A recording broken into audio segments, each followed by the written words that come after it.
Morning, folks. Welcome to Horizon at Home, Corona Edition. My name is Jacob. I'm going to be your host for this morning's service. So we'll start things off with a couple of worship songs. We'll have the lyrics at the bottom of the page if you want to sing along at home. And then our pastor, one of our pastors at Horizon, will share with you a short message. We'll wrap up, and that'll be it. Hope you enjoy. Well, hey, good morning, Horizon Church. Welcome. So glad that you've joined us here online this morning. My name's Adam. I'm going to sing some songs with you. Glad to have you here with us. We're going to keep going with the message series that we started last week, so excited to have that. But in the meantime, let's go ahead and sing some songs together now.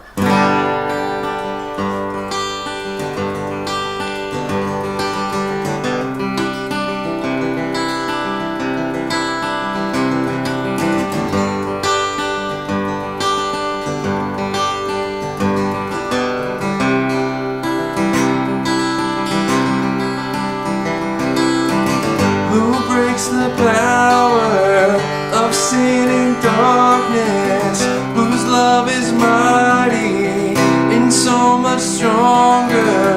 The King of glory, the King above all kings,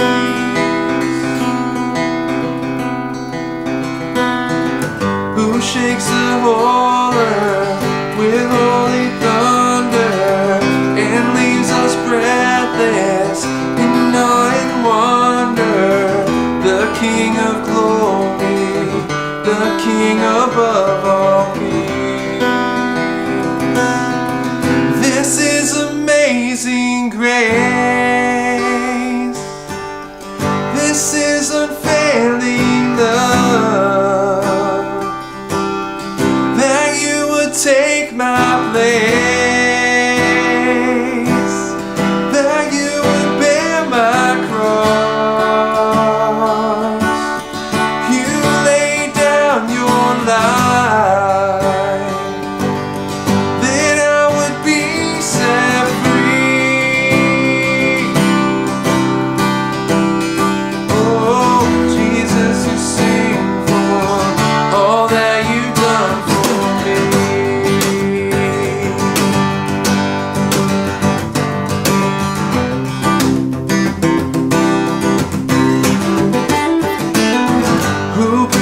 Chaos back into order, who makes the orphan a son and daughter.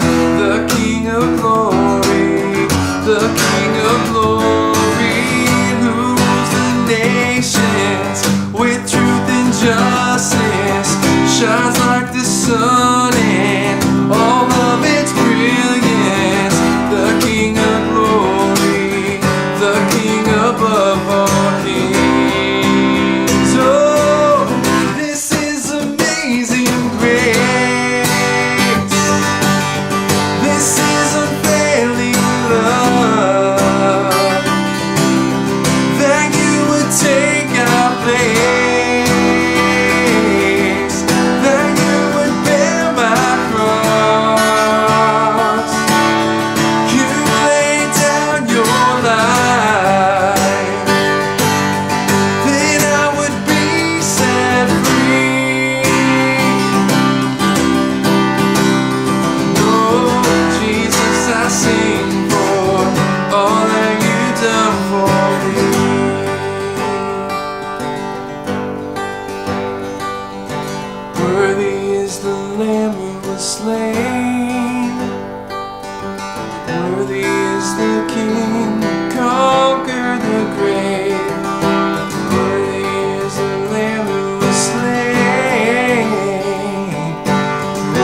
folks, if you're joining us for the first time today, welcome. We're really glad that you're here with us online. The easiest way you can get connected to the Horizon community is to text the word Horizon to 94000. If you're able to do that, one of our pastors at Horizon will reach out to you and also send you a small gift in the mail. Again, thanks so much for joining us this week.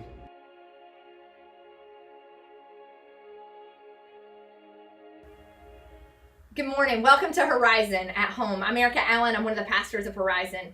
I'm so glad you're joining us this morning for the second message in our series, Shift Happens. How do we move from what was to what will be?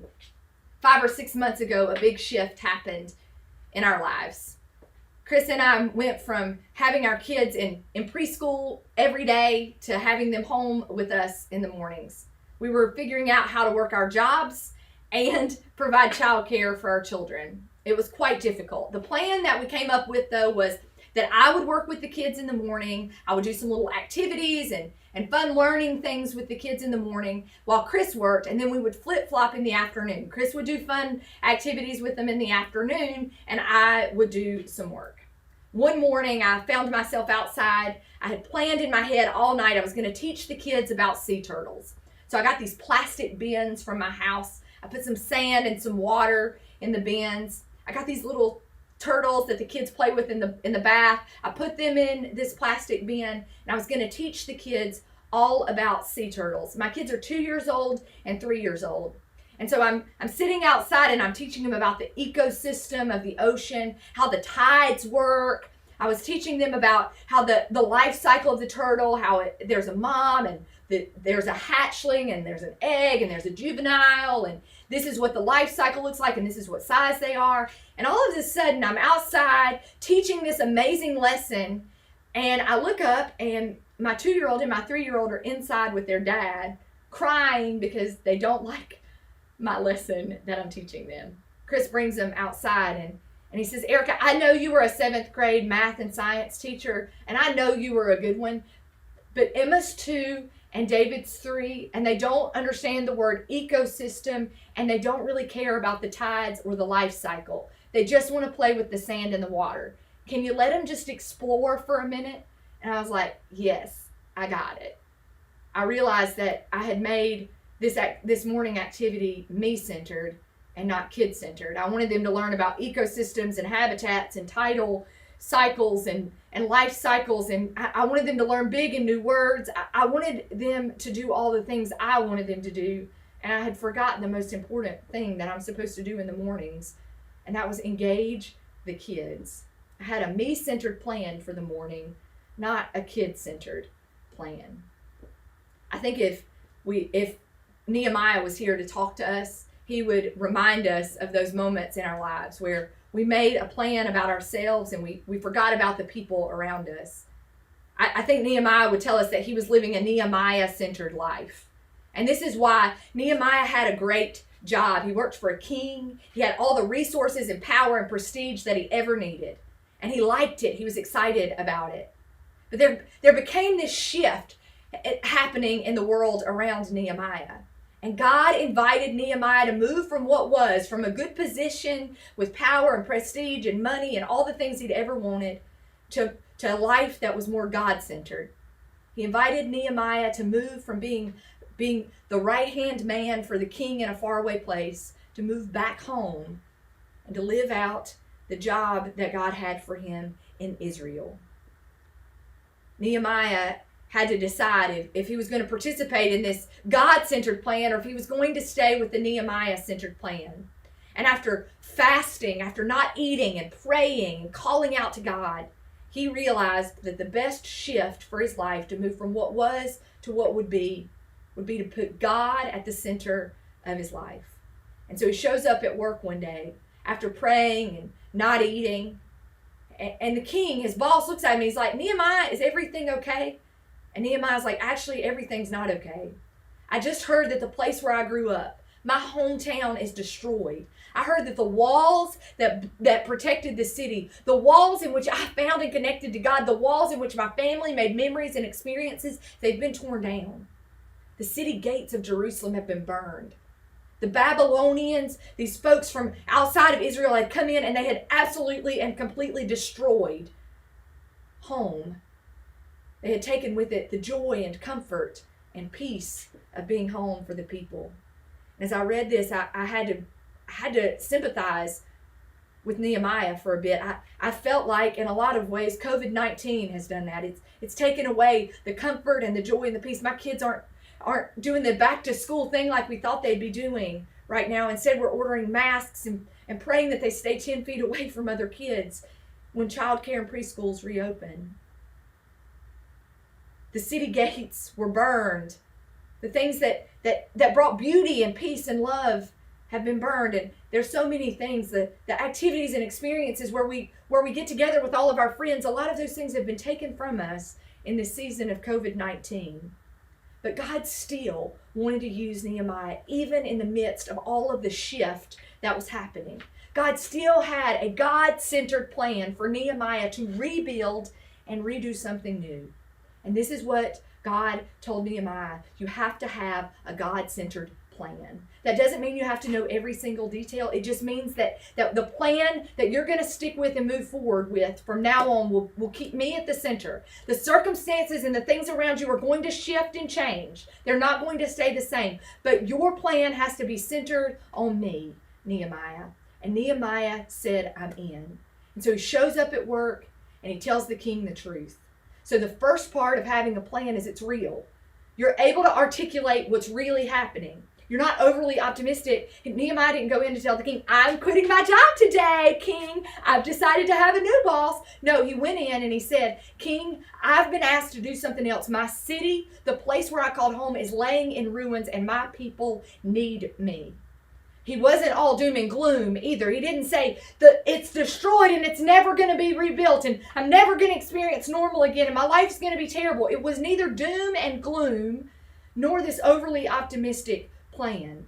If you want a God-centered plan for your life, you've got to be real. You've got to be real.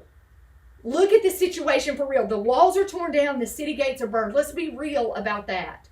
But let's remember that with God at the center, you can never have complete doom and gloom. That will never be the complete end of the story. But you can't be overly optimistic. Things aren't magically going to be fixed tomorrow either. The first step of a God-centered plan, Nehemiah teaches us, is to be real. He looked at the king and he looked at his boss and he said, things aren't great in my hometown and I need to go back there and I need to lead the people. He was real.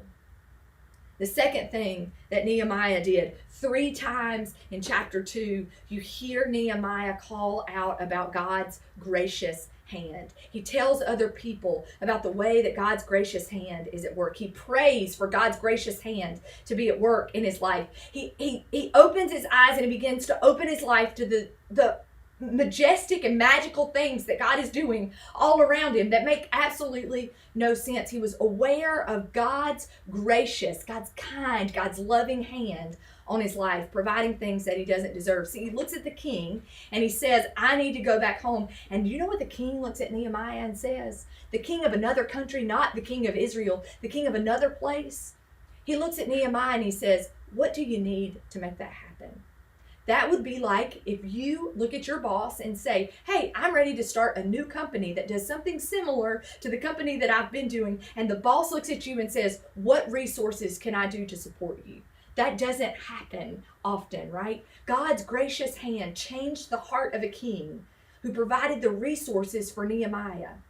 He said, whatever you need, Nehemiah, I'll give it to you. Nehemiah said, I need letters of recommendation. Literally, if you read in chapter 2, he says, I need letters of recommendation. I need money. I need to know that I have resources to rebuild the wall. And the king, Nehemiah's boss, says, whatever you need, Nehemiah, I'm going to give it to you.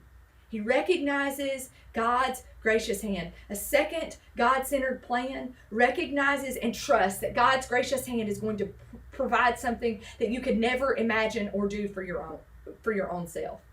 What are those moments in your own life where if you looked back and you were honest, that you were trying to live a God-centered plan, you were trying to move from what was to what would be, and the only way you can explain some of the resources or things that happened is because God's gracious and kind and loving hand was involved in it? What do you need to thank God for right now? What resources have just absolutely come available to you that you shouldn't have, that are beyond comprehension? God's gracious hand, God's good and loving hand is at work in your life when God is the center of your plan. So the first thing is that you're real with your plan. You recognize what's really going on. You're not overly optimistic, but you're not all doom and gloom either, right? You're just real about what's going on. The second thing is that you recognize and trust God's gracious and good hand. And the third thing is that you trust that God is going to use you as a light. At the end of chapter 2, Nehemiah goes back to Israel. He's gathered these people around him, and he says to them, I want you to rebuild these walls with me. I want you to rebuild the walls of the city with me. And then he tells them about the way that God's gracious hand has provided all of this stuff for them. And the people say, we want to be a part of that. We want to be a part of that plan, because it wasn't about what Nehemiah wanted. It was about what God wanted. And what God wanted for the people was for them to experience some joy and some peace and some comfort of home. And the way to do that was to rebuild the walls. The third piece of a God-centered plan is that it will be about being a light for Jesus. The plan will no longer be about what you want for your life. The plan will no longer be about you and all of your things in life. Instead, it will be about how God will use you to be a light for Jesus in the world. It will be about you inviting people to rebuild the things that have been destroyed. It will be about you casting a vision for a new day. It will be about you saying, this is what was, but this is what can be. It will be about God using you for new possibilities and new days. A God-centered plan is real. A God-centered plan recognizes and relies on God's gracious and loving hand. And a God-centered plan always means that you are a light giving glory to Jesus in whatever you do. See, the people looked at Nehemiah and they said, let's rebuild this wall together. Let's begin this good work. People want to be a part. People want to be a part of being a light. They want to be a part of restoring and rebuilding the things of this world that have been and are being destroyed. And there's never been a more important time. As shifty things are changing all around us, there's never been a more important time for us to have a God-centered plan. Because me-centered plans are going to depend on schools reopening and childcare looking like this and my job looking like this and me going back and everything going back to normal. But a God-centered plan allows us to move from what was to what will be. A God-centered plan allows us to bring other people in and rebuild and restore things. But we cannot do that unless we are depending on the gracious and loving hand of God. I don't know about you, but the last 6 months it's been really easy for me not to depend on and love and recognize God's gracious hand. If this morning you're watching and you're like, it's been a long time since I've even given credit to God's gracious hand. I know God's loving and gracious hand has got to be doing something around me. Can you take a break for just a moment? Close your eyes. Think about somebody or something that has reminded you that God's gracious and loving hand is on your life. Maybe you've never ever trusted God's gracious hand. Maybe you know what it looks like to look at the things of your life that are crumbled. The things of your life feel burned up and destroyed. Maybe you know what that looks like all too well this morning, and you've never trusted God's gracious hand to rebuild your life. Can you take a moment right now to ask God to be the center of the plan of your life? Can you ask God to be the center of your life? And God, folks, can we start being a light? Can we start rebuilding and doing the good work of God in the days and the months and the years ahead? Has COVID-19 destroyed a lot of things? Yes. But I also believe God has plans for our lives. And if we keep God at the center and depend on and rely on God's gracious hand, I believe there is a good work to be done. Will you pray with me this morning? God, for those of us this morning who have taken our plans into our own lives and need to put you back at the center, I ask your gracious hand to scoop us up, to give us love, and to offer us a new plan with you at the center. God, if there is someone watching this morning who's never ever trusted your hand, I pray, God, that they will trust you to be the center of their lives right now. And God, I pray you will use all of us to be a light for the good work that you have for us to do in this, your world. We love you. And we thank you that you call people like Nehemiah, people like me, people like whoever is watching this message or listening to this message right now. You call us to be a light for Jesus in this world. And God, you have a grand and wonderful plan to rebuild and restore this world. Use us in that way, God. We love you. Thank you for loving us. Amen. What a great message, and it's just so comforting to know that God's hand will always guide us through the shift, no matter what that is. Really, really great. Let's go ahead and sing together. Worthy is the Lamb who was slain. Worthy is the King who conquered the grave. Worthy is the Lamb who was slain. Worthy is the King who conquered the grave. Worthy is the Lamb who was slain. Worthy is the King who conquered the grave. Worthy is the Lamb who was slain. Worthy is the King who conquered the grave. Worthy is the Lamb who was slain. Worthy is the King who conquered the grave. Worthy is the Lamb who was slain. Worthy, worthy, worthy. This is amazing grace. This is unfailing love, that you would take our place, that you would bear our cross. You laid down your life, so I would be set free. Oh, Jesus, I sing for all that you've done for me. Sing that again, come on. This is amazing grace. This is unfailing love, that you would take our place, that you would bear my cross. You laid down your life, then I would be set free.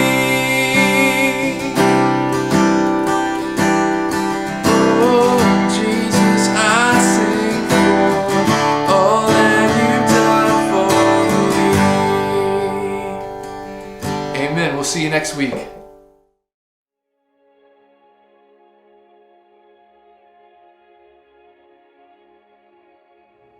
Hey folks, before I pass on instructions for how to give to the church, I just want to share with you why our family gives to Horizon.